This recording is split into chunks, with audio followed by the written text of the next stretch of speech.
Hello అండి. ఈరోజైతే చాలా సింపుల్‌గా బ్రేక్‌ఫాస్ట్ లేదా ఈవినింగ్ స్నాక్స్ అయితే చూపించబోతున్నానండి. సో, అదే వచ్చేసి బొబ్బరి గారెలు లేదా అలసంద గారెలండి.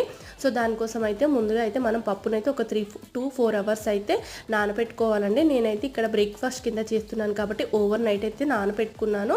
సో, ఇలా పప్పు అయితే మొత్తం నానిపోయిన తర్వాత వాటర్ అంతా వడకట్టేసుకొని మనమైతే మిక్సీ పట్టుకోవాలండి. సో, మిక్సీ జార్‌లో పచ్చిమిర్చి, వెల్లుల్లి ఇంకా కొంచెం అల్లం అయితే వేసేసుకొని మిక్సీ పట్టుకోవాలి. ఇది బరకగా అయితే మిక్సీ పట్టుకోవాలండి. సో, తర్వాత వచ్చేసి కొత్తిమీర, కరివేపాకు, ఉల్లిపాయలు, జీలకర్ర, మనకు రుచికి తగినంత సాల్ట్ అయితే వేసుకొని బాగా కలుపుకోవాలండి. కారం అయితే మనం పచ్చిమిర్చి వేసుకున్నాం కాబట్టి ఇక్కడ వచ్చేసి కారం అయితే యాడ్ చేయట్లేదు. నూనె అయితే డీప్ ఫ్రైకి పెట్టుకొని ఇలాగ చేతి మీదనైతే నేను గారెలు అయితే వేస్తానండి. సో, ఆయిల్ వేడైన తర్వాత ఇలా చేత్తోనే గారెలు అయితే వేసుకొని కొంచెం మీడియం ఫ్లేమ్లో పెట్టి డీప్ ఫ్రై చేసుకుంటే ఎంతో టేస్టీగా ఉండే అలసందల గారెలు అయితే రెడీ అయిపోతాయండి. ఇది చాలా హెల్దీ రెసిపీ కూడా. ఈ వీడియో నచ్చితే లైక్, షేర్, సబ్స్క్రైబ్.